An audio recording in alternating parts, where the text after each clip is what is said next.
한상생의 2급 104회를 해보겠습니다.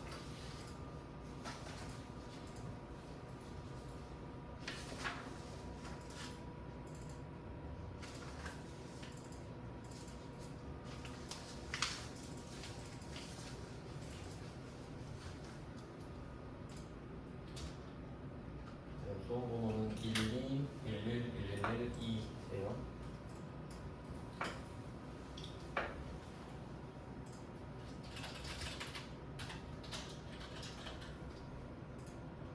감독관 번호는 8366입니다. 네, 이번에도 똑같이 5번을 먼저 풀어보겠습니다.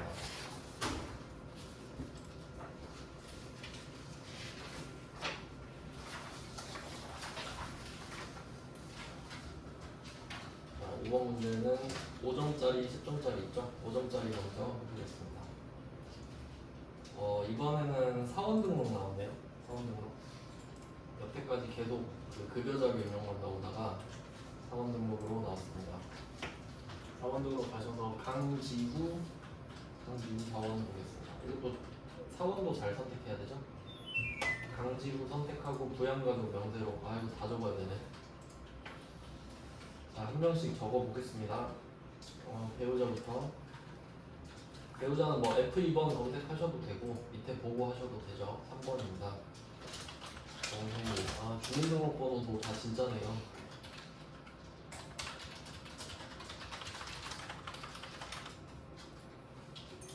네, 주민등록번호 쓰시고 동거 여부는 상관없죠. 배우자는 동거 여부 상관없고 퇴직소득금액 200 있으니까 안 되죠. 부로 체크하시면 됩니다.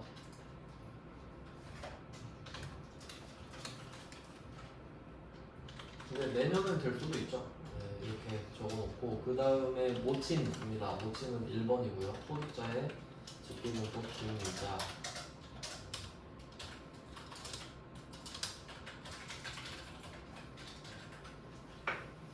모친은 동거 여부가 상관이 있죠. 뭐 주거 형편상 별거도 되고 동거도 되고 외국만 아니면 되죠. 그러니까 당연히 되겠고 동거니까. 일용근로소득 550은 소득 없는 거랑 같으니까 60세 이상으로 체크하겠습니다. 다음 칸으로 내려가고 동생이죠. 동생은 6번의 형제자매이고요. 강용희.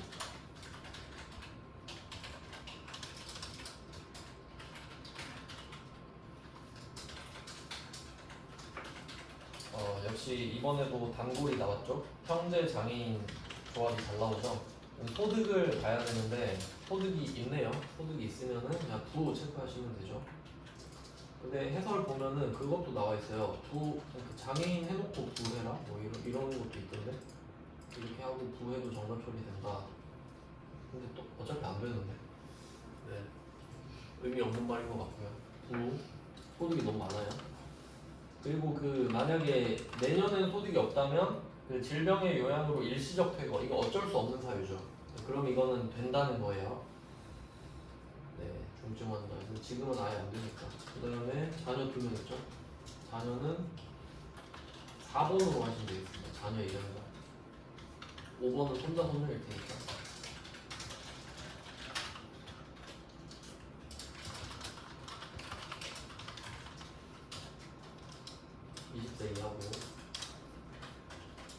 이거 어디서 본 것 같다라는 느낌 들어야 되는데 원고료 100만원 있죠. 이거는 그 해석하는 방법 2가지라고 말씀드렸어요. 한 번 더 해볼게요. 복수처럼. 이거 기타 소득 요새 잘 내니까. 이게 일시적인 원고료가 기타 소득이거든요.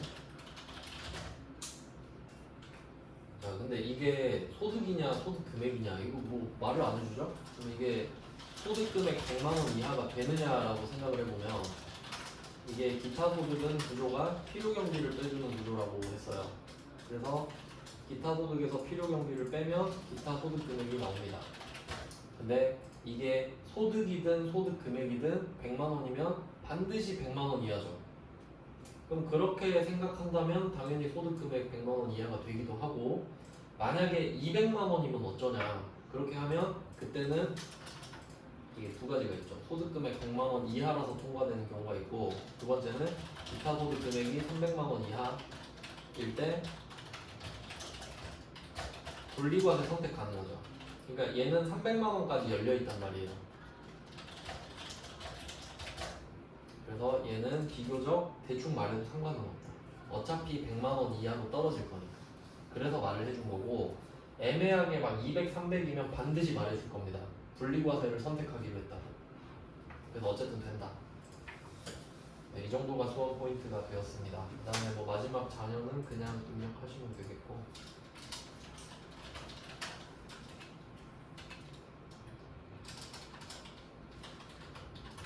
직원 입사할 때 한 번만 입력하면 되죠. 해마다 이거 바꿔주기만 하면 되고.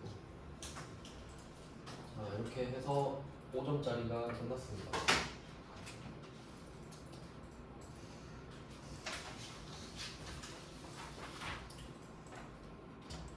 솔직히 좀 안 어렵지 않나요? 붕괴가 더 어렵죠. 그 다음에 10점짜리 가겠습니다. 연말정산 추가 자료 입력으로 갈게요. 들어가서 전체 사원 불러오시고요. 왼쪽 위에 F3 전체 사원을 바로 불러옵니다. 이번엔 한 기본이겠죠. 일부러 순서 바꿔놓은 것 같은데 치사하게. 자, 그럼 오른쪽으로 가서 보험료부터 끝내볼까요? 가족 있는지 봐야죠. 밑에 보시면 표 아래에 추가 자료가 있는데 이쪽은 소득만 좀 잘 보면 되죠. 소득. 이슬비 배우자 소득 없고, 한기쁨 자녀 소득 없고, 김어른 모친 총 급여액 600 소득 탈락이죠. 그러면 엄마만 좀 조심하면 되겠다. 자, 그럼 하나씩 볼게요. 보험료부터 보시면 보험료는 나이 소득 다 충족해야 되죠. 그럼 엄마 건 안 되겠네. 혹시 나오면. 아, 그리고 이것도 있어요. 보험료. 이거 한 번도 말씀 안 드렸네. 이게 보험료가 칸이 두 칸 있죠. 일반 장애인. 근데 장애인 지금 한 번도 안 나왔잖아요. 그래서 지금 마지막일 것 같으니까 말씀드리면, 보험료가 일반 같은 경우는 당연히 나이, 소득 다 통과해야 되죠.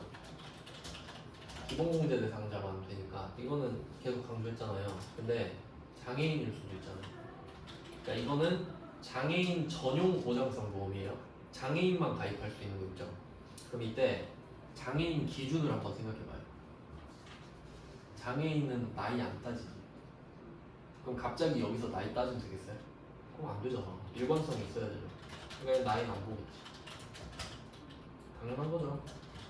혹시 높아시네. 아니, 저 동네에서는 나이 필요 없다다가 갑자기 여기서 나이 갖고 오라 그러면 이상하잖아요. 기준이 같다. 그래서 장애인은 나이는 상관이 없으니까 통과된 걸로 보시면 돼요. 지금은 없죠. 그럼 본인 거 75만원, 배우자 저축성 보험은 안 되죠. X표 하시고, 자녀 보장성 보험 되고 90만원. 이거 풀어본 적이 있었던 문제예요. 90 쓰시고, 얘는 한도가 100이 안 넘으니까 100 쓰시면 안 돼요. 90.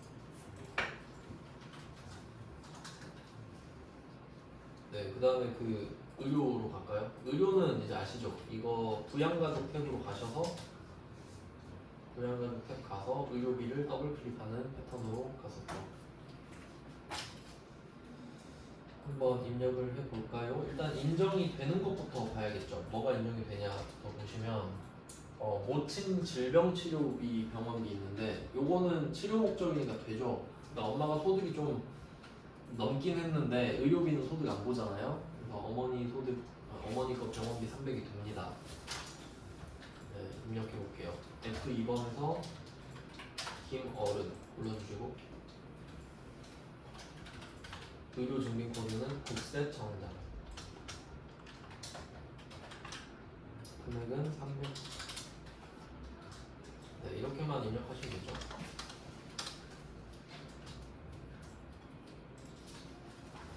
네, 김어른 거는 됐고, 이제 다음 줄로 내려가 보시면 모친 보약, 이것도 엄마 거죠. 근데 건강 증진은 안 되죠. 그래서 안 적으면 되고요. 그 다음에 세 번째 배우자 허리 디스크 수술 치료 목적이겠죠. 이거는 새로 등록을 해줍시다. 배우자 국세청장, 역시 다 국세청장 해주시고, 그래서 120, 50 실손 보험금도 수령을 했으니까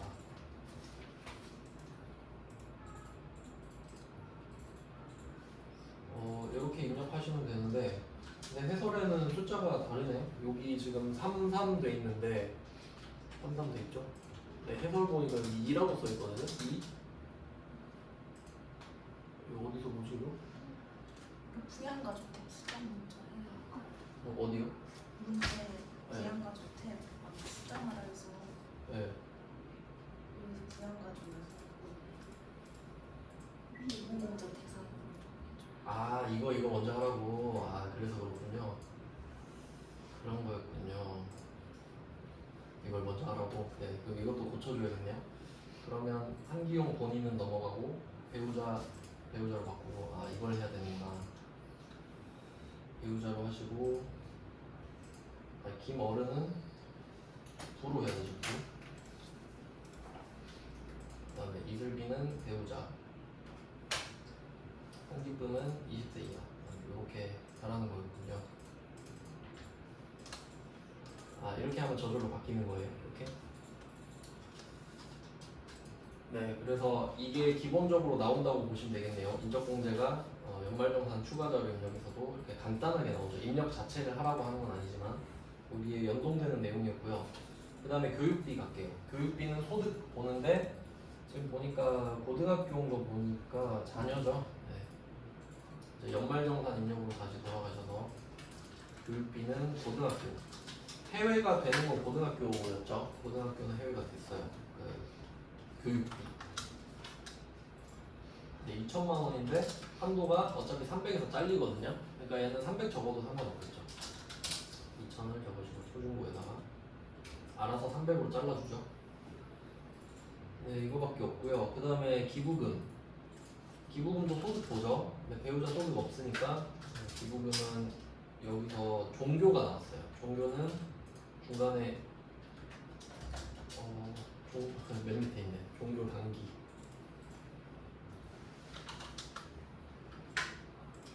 여기다 50을 써주시고 왼쪽에 카드죠? 신용카드.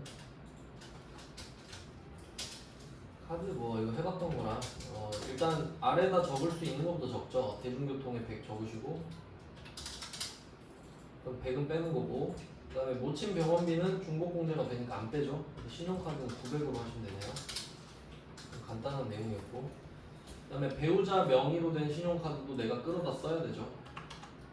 네, 그래서 여기서 50을 전통시장에 일단 빼놓고 나머지 350만 원만 현금성 수준으로 보겠습니다.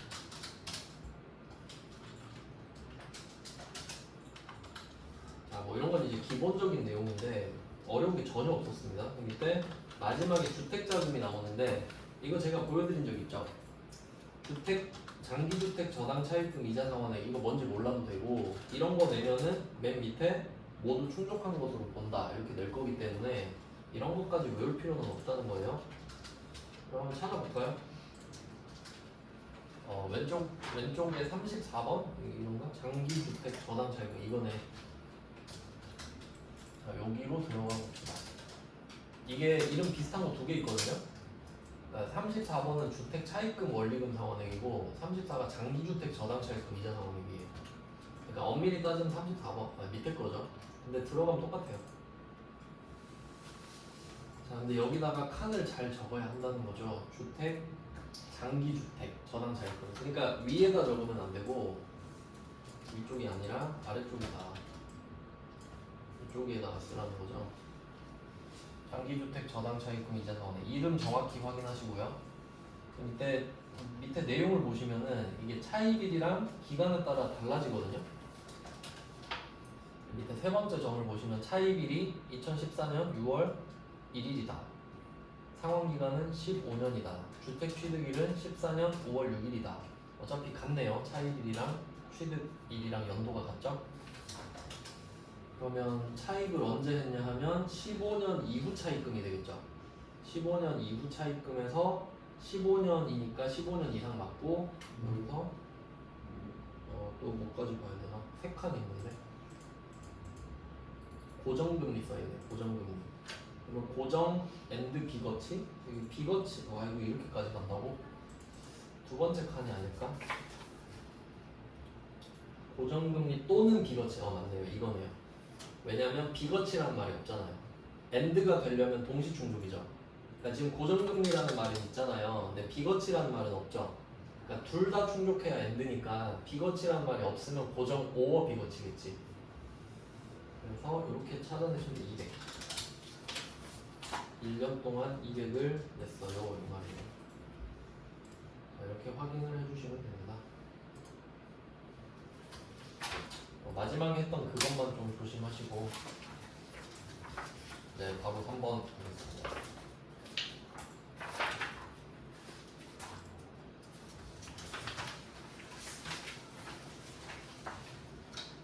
아, 3번 문제 해차군요.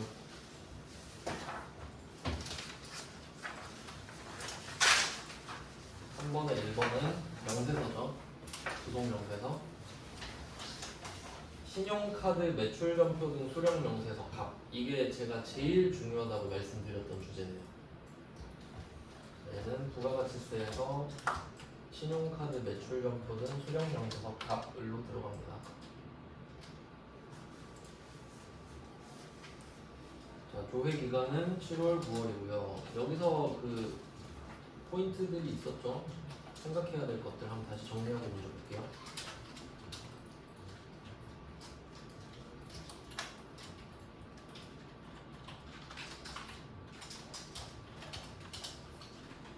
자, 신용카드 매출점표 등 수령명세서. 당연히 여기 등이 중요했고요. 등은 현금영수증도 포함. 그래서 여기 실제로 들어가는 건 신용카드, 체크카드, 현금영수증 다 돼요. 네, 주로 신용카드를 쓰지.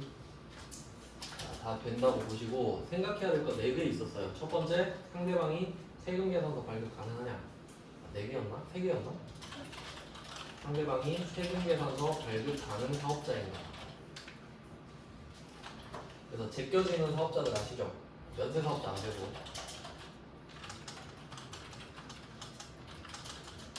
직전년도 공급대가 4,800만원 미만 간과세자 안 되고.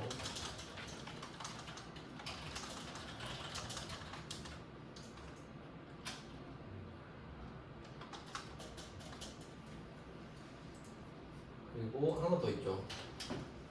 영수증 발급 대상 또 안 되고. 이렇게 3명을 걸러주시면 됩니다. 영수증 발급 대상 사업자. 보통 여기 여객이 포함됐죠. 여객.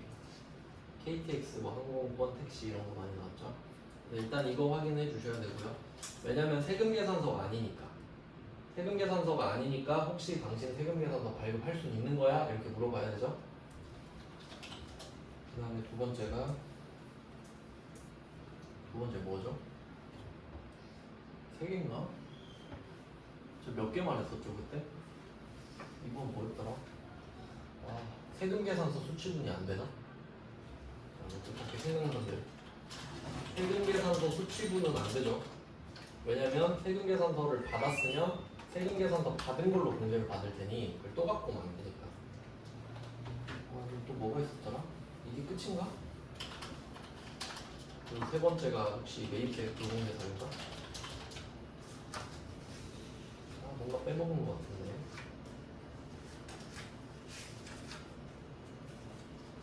근데 이러면 다 들어갈 것 같은데? 이거 된 것 같아요. 1번에다 다 집어넣어 버렸구나.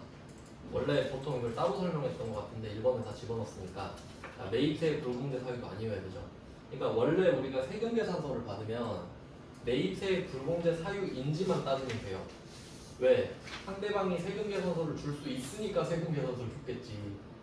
그리고 당연히 이게 받은 거니까 세금 계산서니까. 그러면 세금 계산서를 받으면 1번, 2번은 고려를 안 해도 되거든요. 근데 카드를 받으면 3개를 다 고려해야 되지. 그래서 조금 어려워졌다. 이제 한번 풀어볼게요. 그럼 첫 번째 거 택시. 택시는 여기서 어디에 해당되냐면 택시는 영수증 발급 대상 사업자입니다. 여객이잖아요. 택시 내리는데 세금 계산서 빨리 주세요 하면 좀 서로 민폐 아닙니까? 발급 못하게 해놨죠 애초에. 자, 택시. 그러면 어디에 해당되는지 아셔야 돼요. 이 사람 영수증밖에 못 주기 때문에 안 되는 거고, 그 다음에 토너 구입은 되죠. 그 다음에 직원 음료수도 되겠고 페이비로 보통 많이 하죠. 그 다음에 4번에 놀이공원 입장권, 이거 포인트였죠. 입장권도 여기 들어갑니다. 영수증 발급되는 거 틀리라고 된 겁니다. 이거 외웠어? 이렇게 내는 거죠. 원래 엄청 많은데 하나씩 주워다 내겠죠. 다 외울 수는 없으니까. 자, 그래서 결론은 두 개가 안 되니까 얘 둘은 아예 안 적는 거죠. 그러니까 이거 그 관계도 제가 말씀드렸는데 그 지금 신용카드 점포나 또는 현금영수증 이게 메이트의 불공제사이면 이건 일반 점표에 써야 된다고 말씀드렸어요.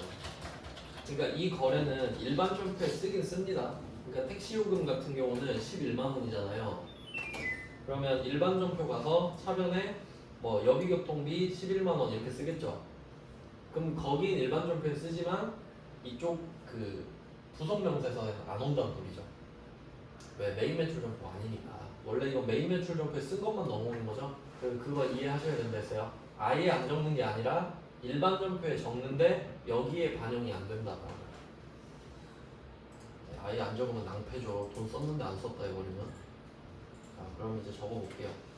두 개만 쓰면 돼요. 사무실 복합기 토너 쓰시고 0731 현금 영수증입니다. 일반 현금 골라주시고 공급자 오피스 회원번호, 여기 카드 회원번호 쓰면 안 됩니다. 현금 영수증은 공급가액은 15만.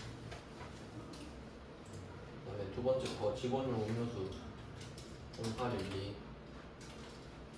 음료수 사업용 신용카드는 3번입니다.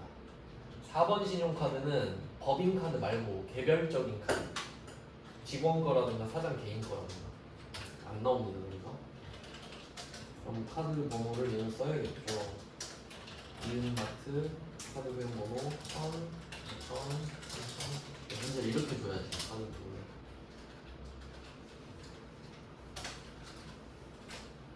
네, 이렇게 해서 금액은 5만원. 이 두 개만 쓰는 거예요. 그러니까 원래는 그러니까 이게 4개의 사건이 있잖아요. 그럼 순서상으로 첫 번째 거는 일반 점표, 두 번째 메인 매출 점표, 세 번째 메인 매출 점표, 네 번째 일반 점표에 써요 원래. 그럼 두 번째, 세 번째는 여기 자동 반영이에요. 근데 그러지 말고 여기다 직접 적어봐. 이 문제니까. 그런 내용이에요. 끄고 저장하시고. 신고서 볼까요?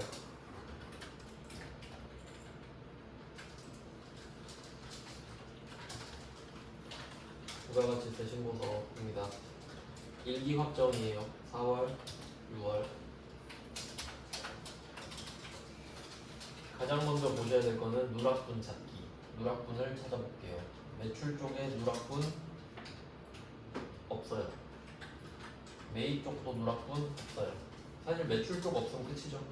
자, 그래서 신고납부 가산세는 없고요. 그냥 바로 하면 되겠네요.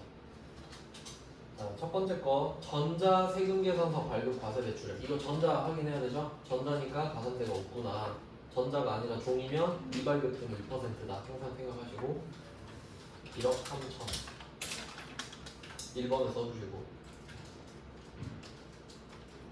그 다음에 3번 신용카드 과세 대출액 부가세 포함. 보통 카드랑 현금 영수증은 포함되어 있으니까 300으로 적어주시고 집수출 6번이죠? 1200. 그 네 번째는 비사업자에 대한 정규 영수증 외 과세 대출액. 소비자한테 판 거예요. 요거는 그 말씀드렸었죠. 지금 증빙은 안 줬지만 신고는 하고 있기 때문에 미발급 가산세는 아니다. 신고를 하고 있기 때문에 지금 팔았다고. 40만 원 써주시고 4번이 간주공급 간주임대료도 4번에 썼어요. 그 다음에 또 그게 나오네. 대손세 공제를 받기로 했다? 그럼 지금 110만 원을 못 받았으니까 10만 원 좀 빼주세요 라고 해야겠죠. 그래서 8번에 마이너스 10만 원 10만 원 빼주세요. 그럼 나중에 회수하면 10만원 토해내고. 엄청 쉽네요. 그 다음 매입 자료입니다. 세금 계산서 수취분 일반 매입 5,500. 그럼 내용을 보니까 이 5,500 중에 1,000만원은 접대고 그리고 나머지는 재고자산이죠. 그럼 전부 다 일반이에요. 그래서 일반 매입에 그냥 5,500을 써주시면 됩니다. 5,500, 550. 네, 두 개 썼고, 근데 이 중에 접대 1,000만원이 들어있으니까 바로 16번 따라가서 16번에 50번 여기다가 바로 써줍니다. 1,000만원, 1,000만원.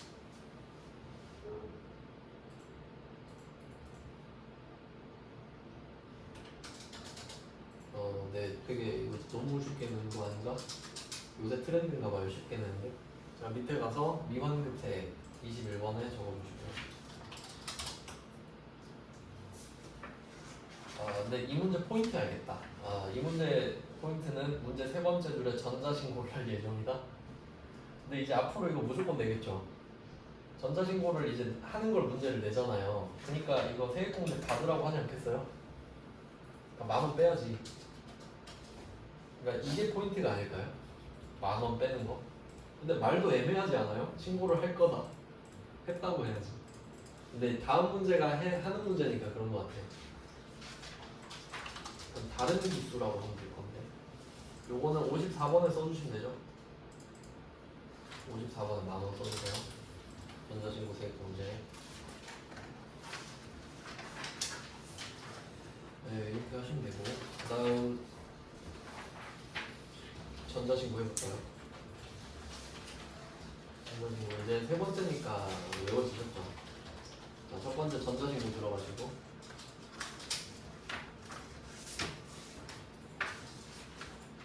전자신고로 들어갑니다. 그리고 기수를 써요. 2기 확정 10월, 12월.